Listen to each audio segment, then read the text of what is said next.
Hello and welcome to Breaking the Cycle. My name is Alan Hyde, and tonight we're joined by a licensed social worker in the Dallas-Fort Worth area. Her name is Lori Russell-Siemer. Lori, thank you for joining us. Thank you so much for having me. Absolutely. So Lori and I were just kind of chatting beforehand, and you guys are going to get a chance to hear all about her experience as we get into your private practice and your experience just kind of walking with people in more of kind of what I would, and you can correct me on this, like not just a mental health, but kind of spiritual feeling things out journey. Is that kind of fair? Yes, Okay. definitely. Yeah. I like to take a really holistic approach, so mind, body, and spirit, looking at like the whole picture of a person. Yeah. Very cool. And you started, you had mentioned, we were chatting before, you graduated your undergrad in 1999. Yeah. And then got into the field. Did you go straight for the social work route? Is that what kind of started it? Yeah, so I got my undergraduate degree in 99 in social work. I went straight through to get my master's degree, and I got into an advanced standing program, so I finished in 3 semesters, and then I started the process of licensure. While I was going through the process of the clinical licensure, I actually was working for Child Protective Services. Yeah. So that's where I started my career. Did you find that kind of like, emotionally speaking, really like impacted the direction you went in the field? Definitely. Yeah. Yeah. I say, it's just like a tale of two cities. It was the best of times and the worst of times, Yeah. both at the same time. Yeah. Working with kids, especially when you're being invited into people's homes, is that part of what you were doing with Child Protective Services? Yeah, at times, definitely. Like, I started my career in Williamson County, and so it was more of a rural type setting. And so while I was in the legal department, which means that once the kids get removed from the parents' care, I take over the case, do the case management for the time that they're in foster care, or if they're placed with a relative. Then I transferred to Dallas County, and that was like a whole nother situation. So when I worked in Williamson County, they did not have like night duty workers, so we all had to take turns rotating to be on call. Mm-hmm. And if I was on call, got a call in the middle of the night, usually law enforcement was involved. Usually it was like an acute, serious problem. Then yes, I would be in a home or in a hospital or on a street somewhere if we found a child roaming with nonverbal and no parents, situations like that. That, Lori, is brave.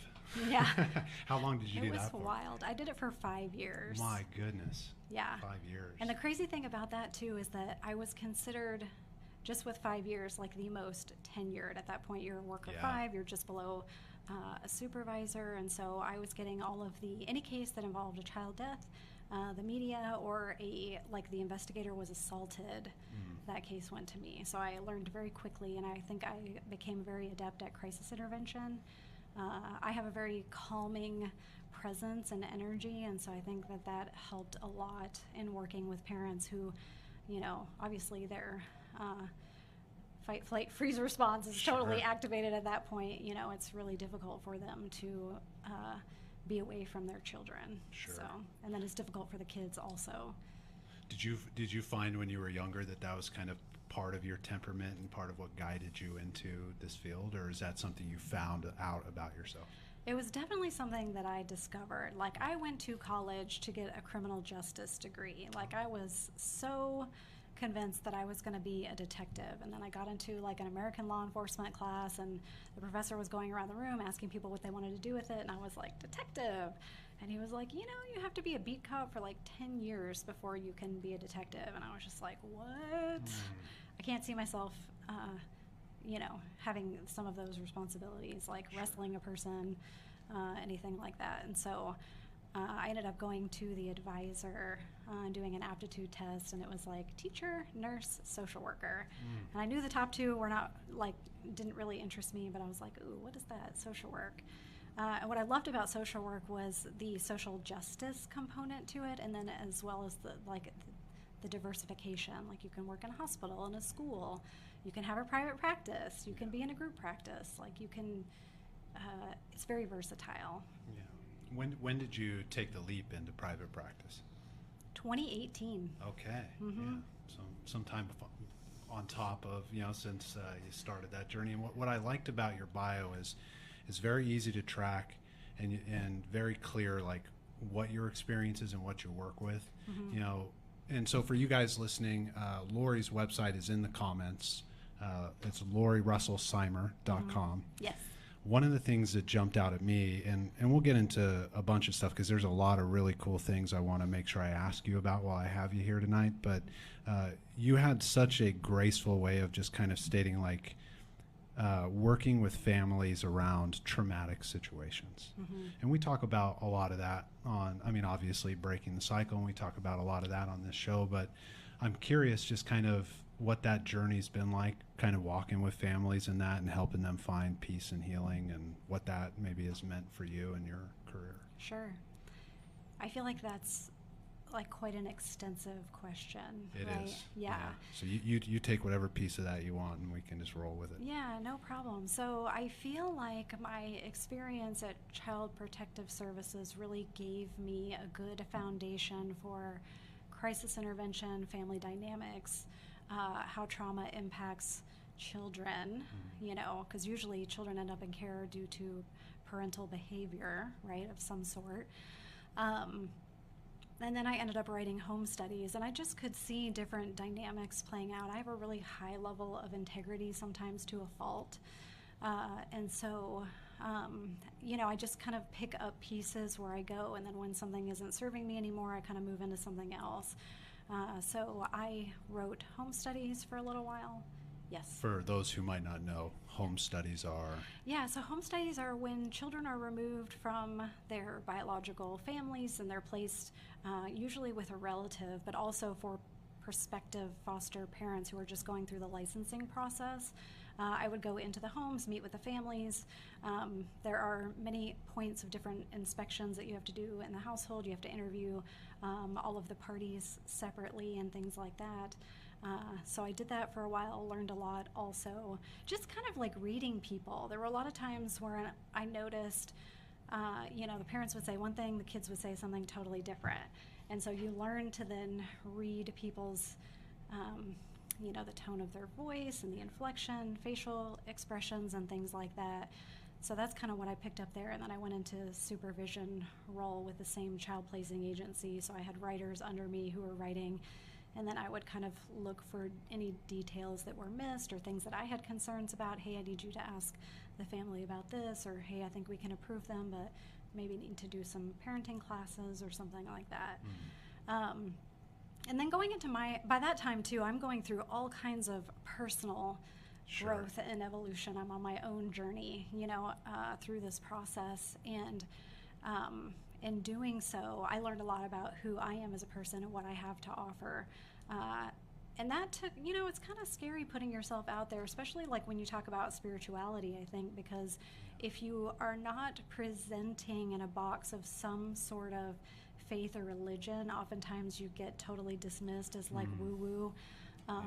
And so finding my strength and my power, I understood very clearly that my spiritual path is empowering other people. And so when I was building my practice, that was the entire intention behind it, is how do I empower people to make good choices for themselves, to overcome the depths and darkness of depression or addiction, forgive themselves for trauma they've caused other people. You know. Yeah, the multitudes of recovery. Yes. I picked up on it when you were talking about it, just kind of sitting with you in this and hearing your experience. But you had stated, I kind of move into things and move out of things when they don't serve me. Yes. I thought that was such a beautiful way to kind of name the growth process. Yeah. Yeah. It's like the definition of adaptability, right? As soon as something is no longer like in resonance, then we have to shift and change and evolve and grow and move into something that is in resonance. Yeah. Resonance. How would you describe resonance to me? To me, I would say it's a feeling and a sensation. It's kind of indescribable, but it just feels right. I would say, like in your heart center, it feels like it speaks safety to your body. You feel safe and secure, and you feel like, oh, okay, like I can do this. It's like the opposite of panic or resistance or digging in. Yeah. Does that make sense? Oh, absolutely. Okay. And it's interesting too. Like you mentioned, I think a really important piece that I'm sure a lot of people listening have experienced too is like when we step into our spiritual journey, especially like in any type of healing sense, people have a lot of opinions about that. They do. And I always try to remind, especially on this show, because we have people from all different backgrounds and beliefs and experiences, is like the most important thing is that you have a connection that makes sense to you. Yeah. You know, that's what it's all about. Yes. And I feel it from you. Like I'm hearing you talk about it, and it's like, this is what we're talking about like week to week when we have these topics. So it's just nice to have another person in here just embodying what that looks like. Mm-hmm. Yeah. Well, thank you. Yeah. Yeah. Yeah. I want to take a moment too, because when I have access to somebody who has social work experience, but especially child protective services, some of my clients watch this show, and just like over the years too, like maybe they've been through situations like that or whatever the case may be. What would be your like public service announcement to like reassure them, to encourage them that even though kind of bad things, quote unquote, are happening, that your job was as a social worker, and a social worker's job is to come in and give the resources? Like, what would you say to them? Yeah, I mean, I would really advise them to like hang in there and just understand that if you do the work, you're going to see results, you know, and that's a big important part, because sometimes, especially for the parents, I think it's really difficult. Sometimes parents feel like they're falsely accused of things, and so they get really resistant to doing any of the required work that they're being asked to do. And that's a really hard thing. You know, I've had to advocate myself for families where I knew it was an accident. Like I didn't have any proof. I wasn't there when it happened. But again, it's just that heart knowingness. And so, you know, when you get a really, I think, invested caseworker too, that's really helpful. And you can always go, you know, to supervision and try to get a new caseworker too if you know, are unhappy. I don't think they're probably not going to do that all of the time or anything like that, but I do think it's important that you're working with someone that you feel like you can work with. Yeah, that you like and likes you. Right. Yeah. Yeah, because the state, you know, the code, the statute is reunification whenever possible. So that, you know, that is supposed to be the goal. At the same time, you have people who have been there for a long time. We work very, very long hours doing that job. I remember working 50 or 60-hour weeks. You don't get a lot of breaks. Like it's hard, it's stressful, and I can only imagine what it's like doing that type of work with a family. I was single and then got married, didn't have any children the time that I was doing it, and so it was different for me. I had a ton of energy. I was in my early 20s. Like I could do it all day and all night. I was just going and going and going. Yeah. You know. Yeah. I think it would be different now. Yeah. I think back to my 20s too. Like there's some of the things I did in the field back then, like working in treatment centers, Yes. I will never do again. Yes. Ever. It was good to cut the teeth and get all the experience. Yes. I think I'd rather take a nap now. Yes. I feel you on that. Yes. Yeah. So you mentioned to me before as well, so you had been seeking some training and working with people with ART. I'm curious a little bit about that, kind of as we ramp up into some of the more fun topics. But ART, what is ART? How are you working with it? Yeah, so not to be confused with like art therapy. That's totally different. This is accelerated resolution therapy, and I like to tell my clients it's like EMDR on steroids. I know you've had you know, at least a handful of your therapists that you've interviewed have talked all about EMDR, and it's really great. ART is different in a few ways. It's the same in that you're using bilateral stimulation to connect both hemispheres of the brain in order to get like the digestion and integrative process going, because what happens when we get, you know, kind of in functional freeze mode in the brain, we don't digest and integrate our experiences as well. We don't sleep, which means we're not getting the REM sleep, which is needed to kind of process and digest all of the experiences that we're having. And so just like EMDR, ART, you only use eye movements. I know with EMDR there's other options for the bilateral stimulation. ART is solely eye movements. So you may know I'm already going to ask, because I Okay. ask with all those who do EMDR, do you use the lights? Do you No. do the arm? I do my hand. You do? Yeah. Okay. Yeah. Unless I'm working remote, I do have a remote EMDR platform that I use, which just has like 2 orbs that go back and forth for somebody cool. on the other end of the computer. Yeah. So with ART, another thing that differentiates it from EMDR is that you resolve an issue in a singular session. So it is recommended those sessions are a little bit longer. We usually start at about 90 minutes. Sometimes they go a little bit over that. So sometimes it's hard to get insurance to cover it because they don't want to cover that 30-minute add-on. But it is really important to work through the entirety of the issue, because once it's closed from beginning to end, a person really feels an enormous sense of relief. And so that is what's different. Another thing that's different is that with EMDR, there's a lot of like left brain thinking happening. Even in between the eye movement sets or the bilateral sets, people are talking about what they're noticing.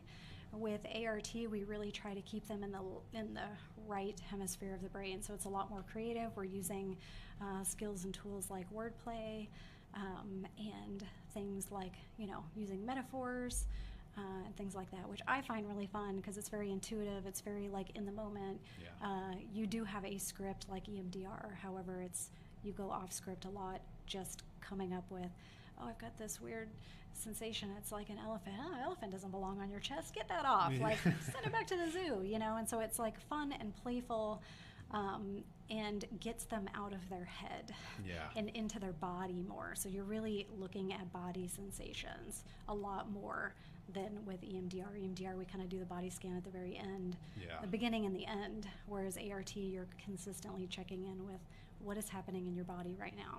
I would imagine the benefit too in that over the course of a long session, Yes. they get to see those benchmarks as they go. Yeah. Which can be really helpful too. Yeah, so what I've noticed as well is that they develop an innate body conscious that they have grown disconnected from, because when you have too many things kind of swirling around your mind, a lot of people are highly dissociative. Some people don't even recognize or realize how often they do dissociate. And so putting people in their body and having them become familiar with what are the sensations, where do I feel that, what is that emotion that's tied to that sensation that I feel in my gut right now, why are my palms sweating, why do I feel tingling in my feet and legs, Making those connections are important. It's like which is why I've always appreciated talking with therapists over the years. It's just so honest. And there's something refreshing about that too. Like when we were checking in and before the show started and just kind of, here's my style, and you laid it out for me. And I very much appreciate that, just being on this side of it so that I know where to meet you, you know? And I think about that in the sense of like relational aspects in society. It's like there's a lot of people like two ships in the night, they're missing each other. Yes. Yeah. Communication is key. It really is. Yes. It really is. For the viewers, because it's for me. Left brain concrete, right brain abstract. Correct. Yeah. So logical, linear, intangible, creative, artsy. Yeah. Except I did that backwards. Yeah. This is my left hand, my right hand. It'll be inverted on the camera. Okay, It'll look perfect. right over there. Okay. That's all that matters. Yeah. And so you're into in the area a lot of cool different things. So you have your private practice. You mentioned that you coordinate with outside professionals and offer your services through you were mentioning certain ketamine treatments and different type of alternative treatments that people could seek for trauma.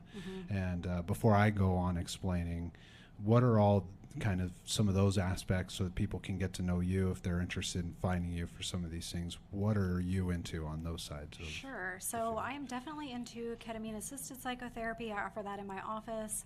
And for some people, depending on their situation too, I do refer some people out to clinic to actually get the IV dosage. It just kind of depends on the person's situation and what is going on with them. I don't necessarily always feel comfortable working with people in office with ketamine.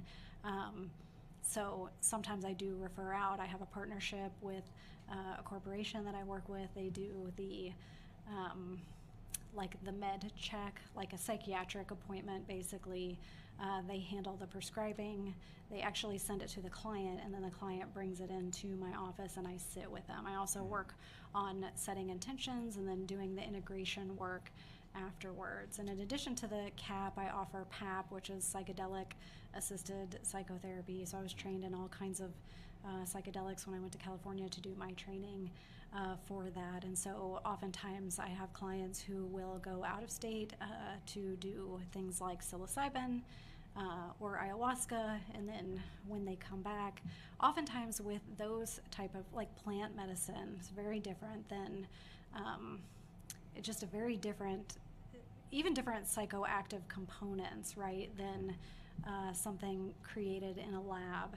And so oftentimes what I'm seeing, people who are drawn to do plant medicine wind up having really big spiritual, very powerful kind of experiences, and then they don't know who they are anymore, and they don't know what that means for reintegrating back into their relationship with their partners, who they are as a parent.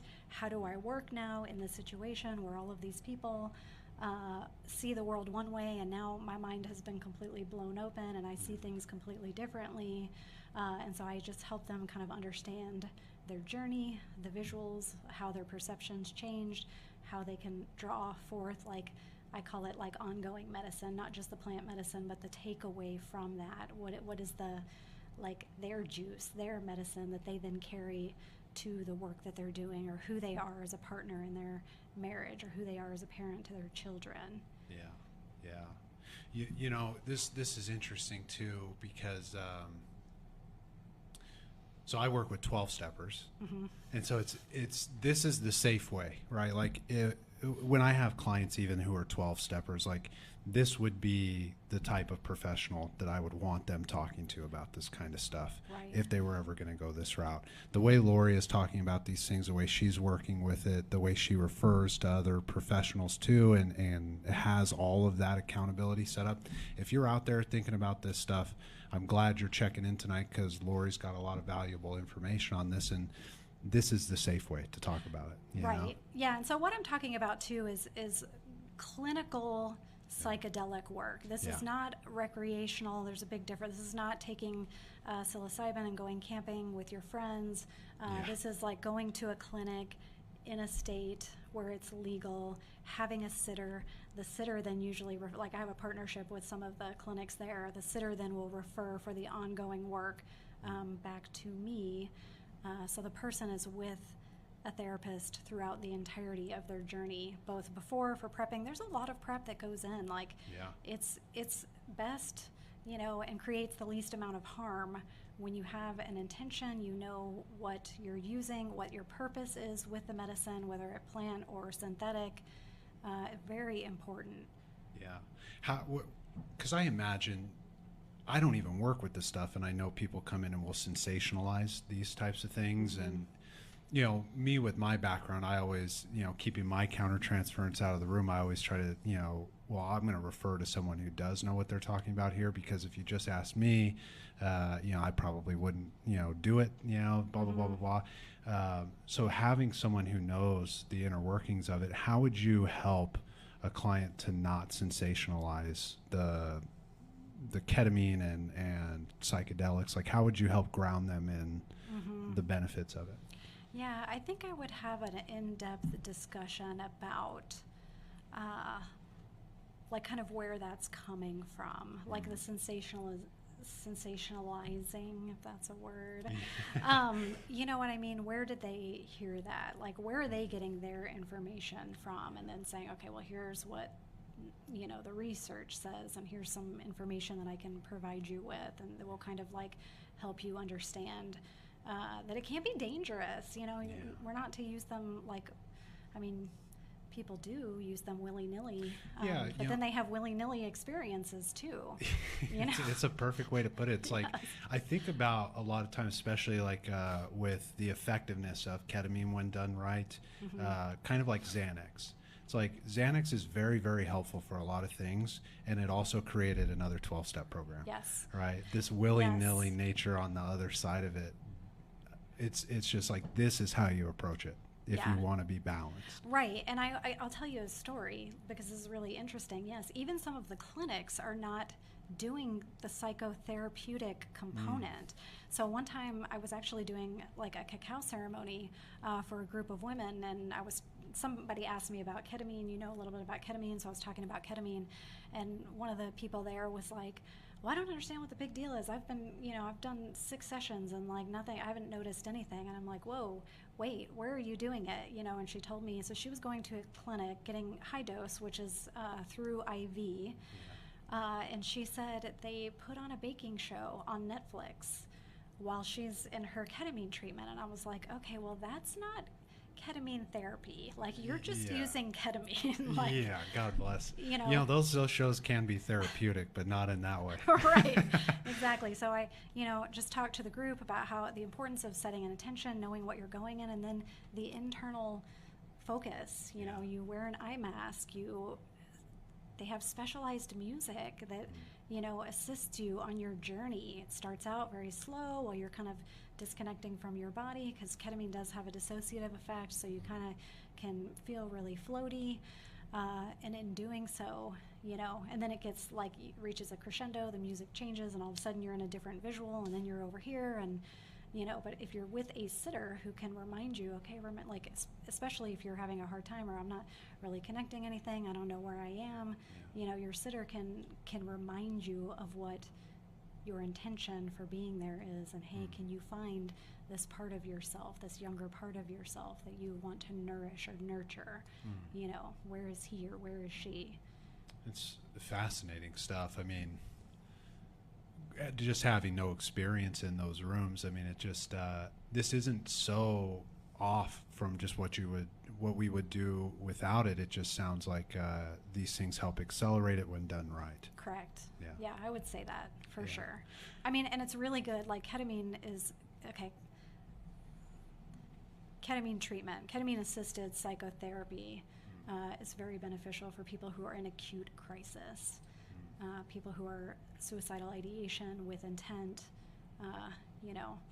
can be very, very helpful. Crisis kind of people, Yeah, because it's funny what a blend as you and I are exploring this and kicking it around, because like when I work with a 12-stepper, that's kind of like when we talk about the spiritual experience of like when they carry the message and they kind of have that conscious shift. It's like they oftentimes will explain that process of like, it's a little bit ethereal, right? I couldn't really tell you what happened. It was just like a shift of awareness. Yeah. And I could just imagine someone who's like in acute crisis who can't and doesn't have the time to get there. Yes. To help ground them there. Exactly. Yeah. Like, for example, I worked with somebody at one point who wanted to do EMDR and wasn't stable enough to even do that, and had no hope. Like, that was the signature. Like, absolutely no hope. What's the point in this life? There is no point. We're all just going to die. There's nothing after. Lights out. So no, like, just absolutely hopeless. One ketamine treatment in clinic with the therapy component, complete and total shift and turnaround. Had hope for the first time, was actually thinking about helping other family members, which is huge. You know how big that is, because oftentimes people are so focused on what's going on inside, they don't have the energy or the wherewithal to even consider being able to assist somebody else. And that came instantaneously. So, yeah. It's powerful. Yes. But again, not for everyone. Yeah, no, and I like that you, from the jump, like when you were explaining it to me before, and then as we're getting into it now, that's been your disclaimer from the jump, and that's why I have a lot of respect for it. It's like, because I've come across, I'm from California, just moved here in October. I'm sure you could imagine there are clinics out there who not only are they not doing it right, they're probably destroying people's lives. California is a wild place. It's like how Florida used to be like 15, 20 years ago, where everything got shut down. Yeah, it's wild. Glad to be in Texas. But yeah, it was always interesting to see like the clinicians that want to do it ethically, and they were being kind of pushed out. And so to see that, this is still very much an effective treatment, where if you're interested in it, we've got Lori's website again. We'll plug it again. It's in the comments. This is a clinician where you could trust. She's doing ethical work, and if you had questions about it, she could help you sort it out. Because there are centers where they're just going to put on a baking show, and it's like, this is where they're just taking your money. Right. Yeah. Yeah. You're not really getting any therapeutic benefit from that. Yeah. Yeah. Yeah. So when you get an intake for that, is it a lot of crisis that you're kind of like initially sifting through, or do you find? Not generally. I think sometimes, I don't know, usually I have people come in and do a diagnostic assessment, full-blown assessment first, because I need to make sure that I'm a good fit for them and that they're a good fit for me, right? We both have to feel safe with each other, especially in the vein of psychedelics. Because if I am sitting for you, like I am your person, while you are off, discovering all kinds of bits about yourself, I'm making sure that your body is safe. And so in doing so, I need to make sure that we are a good fit for each other. So that's the first step. And then if we determine that that is the right pathway, based on, certain criteria, if you have any history of psychosis, that's probably not going to be most beneficial for you. If you have really high blood pressure and it's uncontrolled, you're also not going to be a good fit for ketamine. Do you turn over certain bipolar diagnosis too, like probably not the best fit, or do you work with that as well? Bipolar, it depends. If it's without psychosis, it might be a good fit. If it's with psychosis, it's not going to be a good fit. Gotcha. Yeah. Speaking of things that float out there and get explored, I had a question and then it slipped away and I just grabbed it to bring it back. Yes. In this process, when you're working with people, and you don't have to answer this if you don't want to, but like, do you find for you, and even people you work with, that like they go through this and they kind of have an experience of like, it's hard not to believe in something bigger than me spiritually? Yeah. Yeah. I mean, the person I was talking about who like had a belief, like was so deeply depressed, didn't believe there was anything after lights out, the ketamine treatments actually helped the person turn around. And I mean, not necessarily like, not on some rigorous religious or spiritual path, but now, is open to, wow, maybe there is more to life than me holding up in my house and, protecting myself from everyone and everything and all the suffering in the world and everything. You know what I mean? Like, almost like it just creates a space for you to come out of your shell. And when you're out of your shell and you're interacting in the world and you're noticing nature and all the colors and the geometry and the symbolism and all of the things, you have hope. Hope is so powerful. That's the commodity. People think it's money. The real commodity in life is hope. Yes. Yeah. I mean, you'll go out and create things and make money easy when you just have a little bit of hope. Yeah.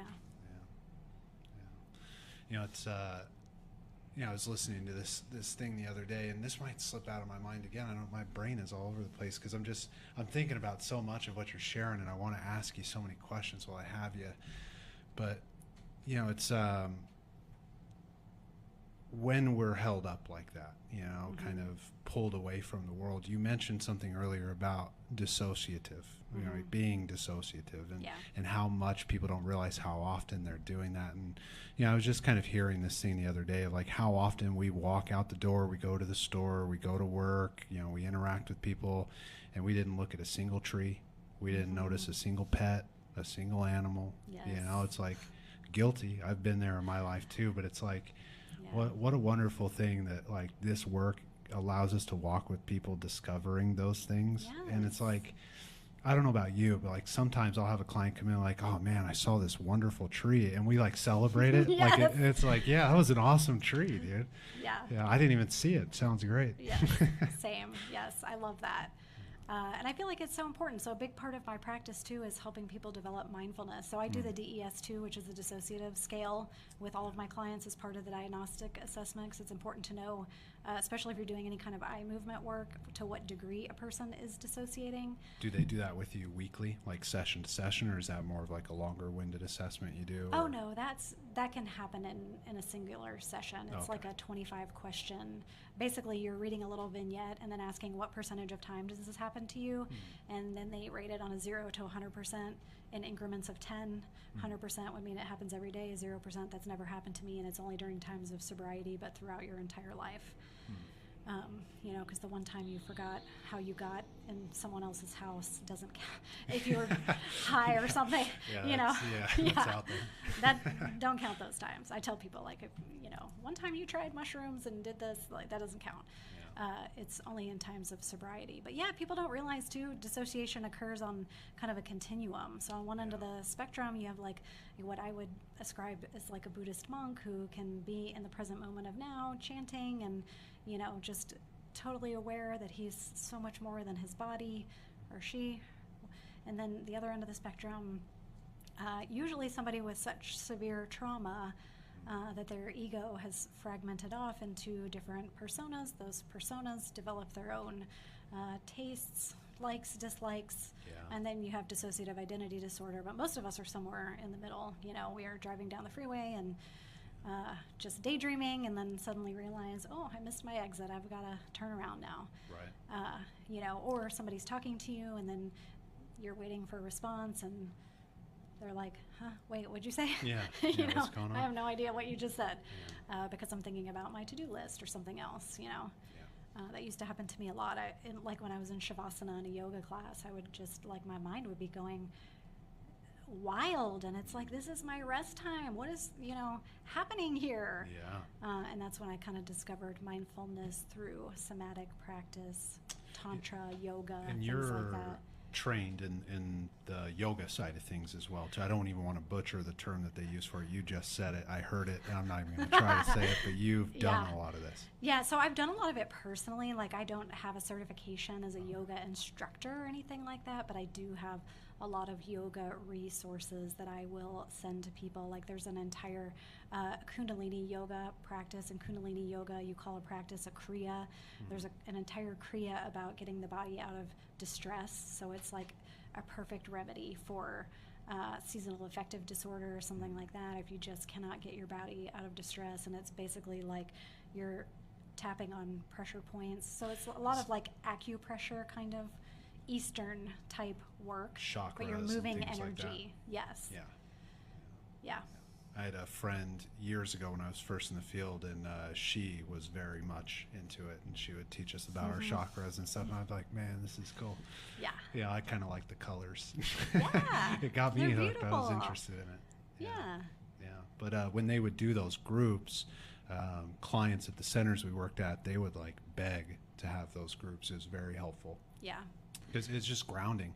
I think any type of yoga, you know, we can go down the route of like how helpful physical exercise is, but yoga to like stretch yourself out and to get into a mindful place and Yes. to really get out of here, Yes. it's definitely very effective. Yeah, definitely. And I feel like my yoga practice has evolved and adapted over time. You know, I started out with like hot vinyasa flow, where it was like, you know, I was very much in this yang time of my life where I'm like, work hard, success, you know.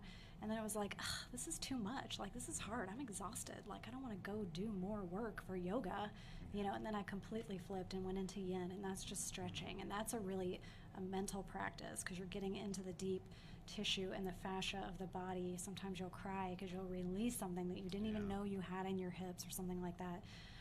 But anyway, now, like, fast forward into the future, now I've kind of like honed into Kundalini. And what I love about Kundalini is like it's a 3-point practice. So you're doing body movement, you're engaging your breath. So it's very rhythmic, pattern, repetitive, predictable. We know that that speaks safety to the body, and you're using mantra. So your mind cannot wander to something else. It is solely focused in the now, in my breath, in the mantra, in the body movement. Yeah. So. Yeah, and that's helpful on so many levels. I was just talking with a client about their panic attacks and using mantras to stay in this moment, Yes. right? And it's just, I think to bring that into yoga and like, I went to treatment years ago and we were doing yoga and I had heard this from friends and other therapists, like there are just some areas where when you stretch it out and you release something, you could just start crying. Yes. Like if you've never had hot tears, you know, that's a different experience. Yes. Yeah. Yeah. Yeah. But it's powerful stuff. It's just, if you haven't tried it, you know, take our word for it, give it a shot. It's fun. I prefer the slow movements. I'll hurt myself these days, but yeah. Yeah, and I love that there's something for everyone. Yeah. Wherever you are, you can be beginner, you could be advanced, you could be anywhere in between, you know, but try a bunch of different things too. Like not just you, but the audience, because something might not be a good fit, but another style might. Yeah. Yeah, it's a good call out. Mm-hmm. Yeah. What would you suggest for a 6'5", out of shape gentleman? Maybe Hatha. Yeah. Yeah. Just kind of slow warrior, you know, channeling, harnessing all that energy. Yeah. Nice. Yeah. Cool. So on average, I'm not even going to ask it like that.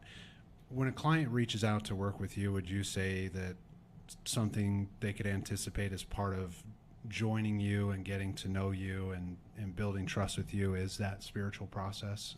Yeah, definitely. I usually ask about that during the diagnostic assessment. Like, do you have any religious affiliation? If you do, tell me about that. Tell me about your spiritual practice. Like, are you active? Do you have a practice? You know, what does that look like for you?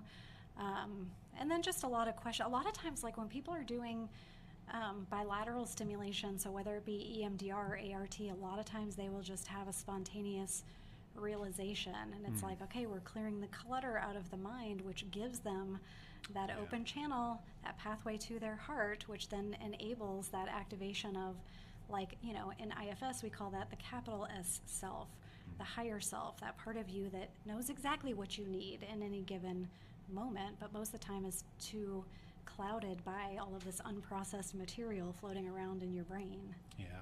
Internal family systems. Yes.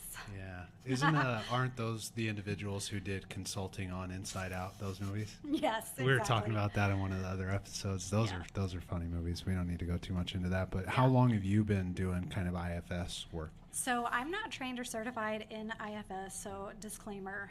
So what I do is ego parts work, which any therapist can do.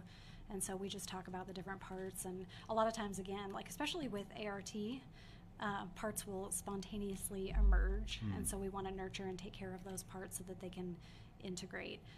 Sometimes we have a conversation about it. Usually it's after the session. How I set up my ART sessions is we do one 90-minute like ART. You're doing the eye movements. You're processing through from beginning to end your target.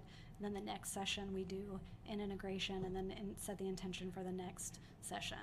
Gotcha. So during that integration, we'll talk about, okay, because sometimes people who aren't familiar with IFS or ego parts, they will say, well, I don't know why, but like it's like this little kid in me just like wants to scream. Yeah. And is that weird? You know, and they'll want some reassurance like, no, that is not weird. There's Very a part normal. of you that needs to voice something that never had an opportunity. Here's your opportunity. Yeah. So, you know, and that's when we use like the megaphone tool to have a megaphone and just scream whatever needs to be said. Do you have one of those in your office? No. Oh man, I totally should. would. I totally would. Yes. I miss those from childhood where they're like, war, war, war, war. Yes. Yeah, those are cool. Yes. I like the progression of it. You know, I always, as I'm getting to know clinicians and hearing their perspectives, I always try as I'm asking the questions to kind of put myself just kind of in the experience. What might this be like if I were sitting in that room? And just the way you're describing it, the progression of it, I can track with it. It makes sense. I could see myself doing work within that structure.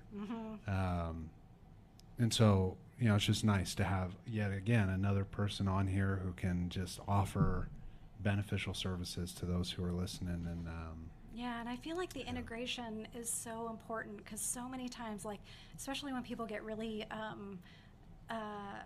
like excited about self-help, and so they'll read a bunch of things and they're, you know, taking it all in and they're consuming, but that if they don't allow the time to actually digest and integrate the material, they don't really maintain the knowledge, or the knowledge doesn't convert to wisdom. You know, whereas if you you know, have an epiphany in a session, like, okay, well, let's talk about that. Like, what did you notice after the session? How was it like going home? Like, what did you notice for the rest of the day? Did you have a dream that night? What did you dream about? You know, and then getting into some of the analysis, some of the symbolism will come up that very night and be very clear, but something that they didn't recognize before. You know, and then it's like, oh, whoa. Yeah. You know? Light Yes. bulb. Yeah. Yeah. I remember being an early clinician of like, I wonder how that works, you know, those light bulb moments. And I think you just highlighted it so brilliantly of like, this is how it works. This is why we bring a therapist into the journey, so that they can shine the light on these moments and help us slow that down. Right. Yeah. Yeah, and just starting to become aware, you know, through the process, they become aware of what it feels like for their body to be in distress, what it feels like for their body to feel safe. What is the difference? You know, and then they learn too, I want more of that safety. I want more of the rest and digest. I want more of the parasympathetic. I want more of the meditative quality of moving through my life and knowing that I'm going to experience highs and lows and ebbs and flows. But if my window of tolerance, you know, is expanded, then I can handle a lot more than somebody who, you know, is stuck in the FFFF. Yeah.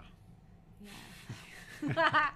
How would you, the FFFF? Yes. That Fight, was flight, freeze, fawn. Yeah, Yeah. that's good. That was good. You were mentioning too just a moment ago of like, along the lines of integration, they get their hands on all these books, they read all this information. I'm going to lean into that for a split second. Is there, let's say somebody wants to go down this road, is there a book that you really personally as a clinician enjoy and think like it's approachable, safe, that maybe would be beneficial if they liked what you're talking about, that maybe they could pick up? Sure, there's so many. I mean, I am like a walking library. I love to read, and so oh my gosh, I don't know where to start, but I would say like probably my most recommended book to clients, especially clients who are interested in EMDR, I would recommend Getting Past Your Past by Francine Shapiro. She like goes through the process extensively from beginning to end, talks about all the resourcing and the tools that we use in session as well. And so I find it's a really great primer for people, you know, especially people who are very like analytical or leaning into over analytical. Sometimes they're like, well, I don't understand. This doesn't make any sense to me. I'm just moving my eyes. And when they read that book, it's like a perfect primer. Like they already know what to expect. They already know how it works. All the science is in there, you know. And then I can just go right into my intuitive right brain stuff and don't have to deal with, you know, like manage all of that. So I like that. I would say probably the book that I most recommend to clients just to open them to like how wackadoodle the mind can be is The Untethered Soul. Oh yeah, is that the one with the horse on the front? Yes. It's a blue book. Yes. Yeah, it's a good one. Yes. It's a good one. And I love the metaphor that he gives, like near the very beginning. I think it's Michael Singer is the author. Yeah. And he talks about how an uncontrolled mind is like an unruly roommate who speaks incessantly and comments on every single thing, stream of consciousness. So imagine every single thought you have is spoken out loud. No one would tolerate a person like that living and sharing a space with them, right? You would say, get out of here. But yet we allow that to occur in our mind nearly constantly. Yeah. And that is a cause of suffering for many, many, many people. Yeah. Yeah. That's one of my favorite lines from, like, if I had to ever choose a favorite book, would be The Road Less Traveled by M. Scott Peck. Yes. And the first line, life is suffering. Yes. You know, and with that quote from The Untethered Soul, it's like, yes, that would be suffering. And we do suffer in that way. Yeah. So thank goodness we have this kind of work to turn to. Yes. And I tell people too, like metaphorically speaking, you know, when we experience like a traumatic event or a series of traumatic events, because sometimes we haven't processed the first one and then we're slammed with like 2 or 3 other things, or high levels of stress prevent us from really fully digesting. in integrating an experience that we've had, it's kind of like, imagine this room is filled from floor to ceiling with filing cabinets. They all have drawers. Every single one of them has folders, and every single paper filed away in the folder represents one singular memory or moment in time in your lifetime. And the trauma is like a whirlwind that comes in and just messes it all up, and now there's stuff everywhere. And your brain takes one look at that and it's like so overwhelming. Where do I start? Oh, I don't, so I'm just going to shut the door.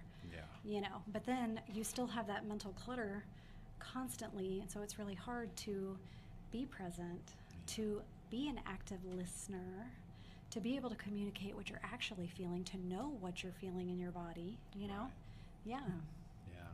Important social and professional, tasks, that are going to present themselves to you every day. Yes. Listening, responding kindly. Yes. Being succinct, all important things. Yeah. And I feel like, too, that really helps us create a subject-object relationship, especially for all of the empathic people out there. I know a lot of times people who are highly empathic have difficulty not feeling and sensing everything that's happening in a room. And so a lot of my clients are empaths, and so we do a lot of work around grounding and spiritual protection, and how do you notice what is mine versus what is the other person, and how do you remind yourself, like, wait a minute, whose business am I in? I've got this feeling in my stomach and I don't really have anything to be nervous about, but my daughter does. She's going in for a job interview this afternoon. You know what I'm saying? And so we can say, wait a minute, is this my business to be in? Is it, whose business am I in right now? Staying away from the hot stove. It already burned me once. Yes. Yes. From social work to spiritual work to working with professionals in the area, I mean, you've done a lot, and it's been just wonderful to hear your experience and expertise. Is there any last just kind of tidbit or experience you would share with the viewers before I ask you our signature questions here tonight? I feel like that's a doozy of a question, and I think what I want to say to people is that we all have a spark of light inside of us, and it's our responsibility as humans to grow and nourish and nurture that.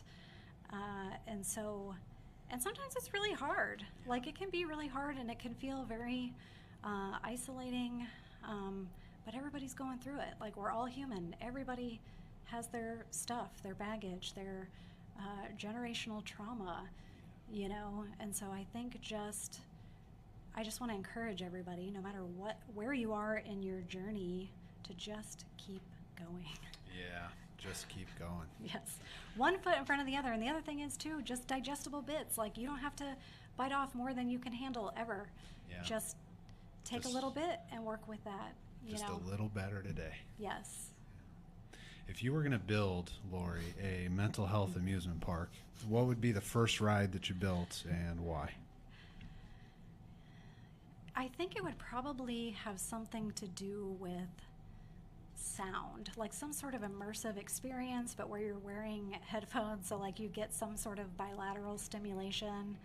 I'm not sure exactly where you would go with that. Like, maybe it would just be, I don't know. Oh, it would be really cool if they could do like a shamanic journey, like a guided visual imagery while you're listening to bilateral stimulation, and you have a chair that kind of like moves in different directions, Interesting.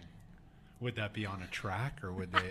No, I think it's like stationary in a room. Oh, okay. That's what I see. Yeah, kind of like an amphitheater kind of style? Yeah. What would you call it?